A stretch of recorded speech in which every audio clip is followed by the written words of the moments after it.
And now for your listening pleasure, it's Ummy's World presents Story Time with Martha and Reginald. Yay! Hello everyone, and welcome to another episode of Ummy's World presents Story Time with Martha and Reginald. I'm Martha. And I'm Reginald. And in honor of this new year, we're reading a creepypasta called He Was a New Man. He's a new man, but we're the same old people. Oh, well, yes, I suppose. Time doesn't go backwards. Anyway, this creepypasta was written by the incomparable Humboldt Lycanthrope, dear.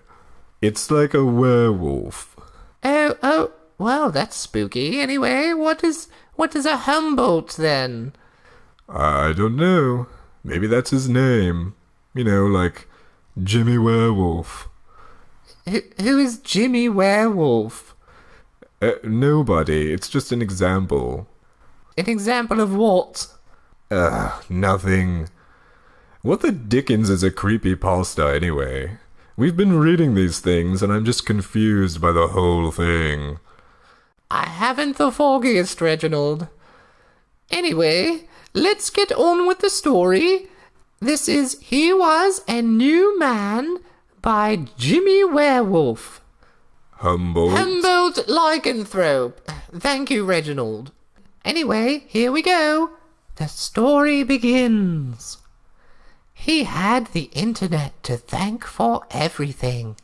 Without the internet, he wouldn't have known anything about transorbital lobotomies. He wouldn't have known that the relatively easy procedure was first performed in 1946. He wouldn't have known how in the 1950s, the famous neurologist who invented the procedure drove around the country in a car he called the lobotomy mobile, performing multiple lobotomies a day on unruly teenagers and disruptive children. You know, I think I remember that, Reginald. My cousin Anne got one of those. A lovely gentleman performed the procedure, as I recall. Really? Why did she need a lobotomy? I believe she'd been impregnated by a Negro fellow. Martha, you're doing it again. Oh, I'm so sorry. Oh, it just slipped out. Forgive me, everyone. Forgive me. So how did it go? How did what go? The lobotomy. I don't know. We lost touch after that. Oh, that's a shame. Yes. Well, let's get on with it. Back to the story. Sorry for the interruption. But most importantly of all, he wouldn't have known how a transorbital lobotomy could be easily performed with only an ice pick and a hammer. Oh, so that's why you lost touch. Oh, yes, I suppose. It was a splendid summer afternoon. The sky was a deep blue, and the air filled with the sound of chirping birds as Stephen Davis strolled through the bustling streets of Old Town Eureka, a bundle of fresh-cut flowers for his wife, clutched in his fist, and a newspaper tucked underneath his arm. He couldn't imagine ever being happier. Everything was looking... excuse me, everyone. I'm a little hoarse today. Oh, so you're a pony? Oh, give me a break, Reginald. That's an old joke. Anyway, here we go. Sorry for the interruption again. Those dark, lonely... Why don't you read, Reginald? All right. Those dark, lonely days of old, when he was so sad and alone, were long gone, and he walked with a bounce to his step, and a smile plastered across his face. As he strolled down the crowded streets, he noticed a little boy dart out of a store and race across the sidewalk towards the busy street. Stephen rushed forward, and just as the little boy was about to step into the street, he swooped him up in his arms. "Whoa there, tiger!" he exclaimed, the little boy kicking and squirming. A frantic woman ran up to him. "Oh, thank you. Thank you so much. He keeps doing this. I just can't seem to control him." "Oh, no problem. It takes a village, right?" Stephen replied as he handed the squirming child to its mother. The woman smiled. "It really does. Now, Joey, you thank that nice man. You could have been killed." "No, let me down." "You thank him." "No, let me go." Stephen grinned. "No need for thanks. But young man, you should listen to your mother, and be more careful." The kid squirmed in his mother's arms. "Let me go, let me go, let me go." The exasperated woman clutched the child tighter. "You are in so much trouble when we get home, Buster." She turned to Stephen, a tired look on her face. "Thanks again. I really mean it." "I'm just glad I was there to help." Stephen smiled and chuckled, giving a little wave as the woman walked off with the struggling child in her arms. As he swung the door to his dingy little apartment open, Stephen whistled a happy tune. "Honey," he You know, cried. I like this fellow. Why aren't people polite like this anymore? I don't know. Perhaps it's the fate of all humans to degenerate into rude simpletons." Perhaps. Anyway, sorry for the interruption again. Back to the story. "Honey," he cried, "I'm home. I brought you flowers. Orange zinnias, just like you like." His wife sat on a tattered sofa, staring at the little television in the corner. A blank look in her glazed eyes, lipstick smeared crudely across her face, a long string of drool hanging off her chin. My goodness, what a slob. Shh. Stephen went to the kitchen, retrieved a chipped blue vase from the busted-up cupboard. He filled it with a little water, then gently pressed the stems of the zinnias into it. He set it down on the strained formica table, and delicately took the clump of orange blossoms into his hands, carefully arranging them just so. He then sauntered back to the living room, whistling happily. "Sweetie, you've smeared your lipstick. Silly." He sat down beside her and wiped her pale face with a rag, her slack expression never changing, eyes glued to the television set.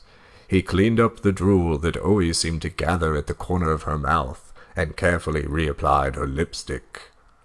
"That's better." Taking a brush, he stroked her long blonde hair until it began to glisten and shine, quietly talking all the while. "I've had such a wonderful day, honey. I actually saved a little boy. Scooped him up right before he ran out into the street. His mother was so thankful and nice. And that manager, the one I told you about, that jerk that tried to get me fired because he said my lunch breaks were always too long, well, when I saw him today, I just smiled and held my head up high. Nothing can make me sad anymore. My loneliness is gone. You've made me a new man, my sweet, beautiful wife." She wasn't really his wife, of course. Oh my. She was many things, a delight to behold, a friend to confide in, a lover to hold in his arms at night, a secret that no one could know about. But more than anything, a miracle is what she really was. There had been so many before her, so many failures. Back in the dark and lonely days of the past, when he would sit in this small apartment alone, drinking till he retched, the loneliness so strong within him that it was like a physical force, driving him out into the cruel world in search of something, someone, anything to take away the terrible, gnawing emptiness that filled him. Often he would keep their corpses around for days. Playthings. Then it just came to him one day. Why not try to keep one alive? He was so lonely, and while the corpses could satisfy him for a while, he always felt such a sadness when he eventually had to dispose of them. Oh my goodness, this is wretched! What are you talking about? It was just getting good. No, I can't go on! Why are we reading something like this? It is not ours to question, but merely to read. Oh, what is with the cryptic jargon today? Oh, don't be such a stick in the mud, Martha. Oh, fine. You keep reading and I'll be over here trying not to vomit. Sheesh. His first experiments had been with a cordless drill. He would press the bit to the base of the skull, just above the spinal cord, and slowly squeeze the trigger, concentrating on remaining steady while the bit bore through the flesh and hit bone. When he felt the bit break through the skull and into the soft tissue of the brain, he would work it slowly back and forth. Oh my goodness gracious. But it never worked. They always died quickly. He experimented with making the hole smaller, adding acid into the wound.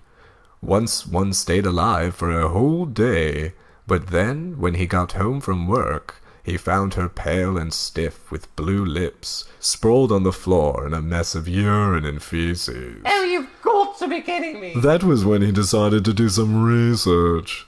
The plethora of information he found on the internet was astounding. The articles he read on lobotomies were very informative and detailed. How could he have been so stupid before?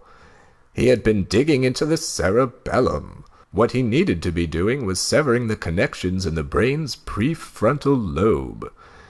He could do this very simply by performing a transorbital lobotomy. He had really only wanted to go into the back of the head so he could keep their faces pretty. But he could just go in right through the corner of the eye.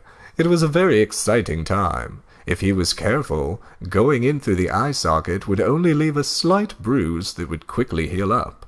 The first time he tried, it had been another failure. She was a skinny little redhead with pale skin and freckles, who was very cute. He had performed the operation just like the internet described. Placing the ice pick into the corner of her left eye, he slowly slid the sharp point in, carefully pushing the eyeball aside until the tip hit the eye socket. That's it! Show's over! Shut it down! Shut it all down! What are you doing? Stop the presses! Shut it down! It's over! It's done! Oh, would you stop being so dramatic? It's just a story. I am surprised at you, Reginald. Wait. What is it? I'm getting one of those text message things from Umbi. Umbi? What does it say? It says, shut up and read the story, or I'll cut up all your doilies and eat all the walnut brittle, that son of a bitch! I guess we better keep going. This is blackmail, Reginald. Really, Martha? Save the drama for your mama. Did you just make that up? That's clever. Yes, I just thought of it. Oh, you're so creative, Reginald. So what do you want to do? I guess I can stop being a big baby and read this sickening tale. I'll just read quickly so we can get it over with. This is going on too long as it is. That's because you keep interrupting. Oh, whatever. Here we go. Then he gently tapped the handle of the ice pick with a hammer till it pierced the eye socket, being very exact with the angle and trajectory. Then, with swift scraping motions, he separated the frontal lobes from the thalamus. Well, I don't know what that is, thank God. But it didn't work. When she awoke, though she seemed dazed and couldn't speak right, she still maintained too many of her senses and basic motor functions. When he approached her, she started screaming and hitting him. He wanted to try again, but he felt that old rage build up in him, that terrible rage born of loneliness, and he beat her head in with a crowbar. some calm part deep inside himself watching, as if from a distance, as blood and bone showered up in his face. It was a real shame. She had been so cute before he put that nasty crater in her face. He had tried to look into the fractured skull, examine her brain, see the pattern of marks the lobotomy had caused, but it was just a mess of mangled grey matter, fleckled with shattered skull. He still kept her around for a couple of days, though. It was very strange waking up in the morning with this faceless creature beside him. A bit unnerving, really, but it had staved off the loneliness, at least for a short time. With the next one, his sweet and beautiful wife, Kathy, everything had gone perfect, just perfect. He looked at her and smiled. He was so lucky. Blessed, really. Do you mind if I change the channel, sweetie? He asked, putting down the hairbrush and flicking the remote. Look, American Idol, your favorite. She gurgled quietly, a new line of drool forming at the corner of her mouth. He went back to the kitchen and put a pot on the stove, dumped a can of soup into it, and while it heated, hummed to himself. When it began to steam and bubble, he poured it into a bowl, put it onto a tray with a spoon, and brought it out to the living room. He tucked a napkin into the neckline of her dress and spooned some soup into her mouth. She moaned very lightly, but swallowed the soup down. That a girl. Got to keep your strength up, especially now that you're going to be a mommy. Martha. He gazed down at... No. Are you all right, sweetie? She's pregnant. She's pregnant. How can you have a baby with a lobotomy? Weren't you paying attention? Besides, isn't she just like your cousin Anne? Oh, right. What a strange coincidence, don't you think? Maybe it's not a coincidence. What do you mean? Maybe it's not a coincidence. Oh, okay. Anyway, I should have known it would end this way. Let's just finish. You read the rest. He gazed down at the round bulge of her belly, emotion swelling up within him, and spooned another mouthful of soup between her slack lips. He was going to be a father. Tears welled up in his eyes. It was a great day, a marvelous day, the best day of his life. He was going to be a father. Now that he had a family, he would never be lonely again. And we're done. We've finished it. It's time to go home. Aren't we going to do our closing thoughts? I've got a closing thought for you. Close your mouth, get out of that chair, and move your butt to the door. We're out of here. Oh, don't push. I'm going and go. Mush, mush. I'm not a dog. Keep going. Go, go, go. Don't make me go all Jimmy Werewolf on you.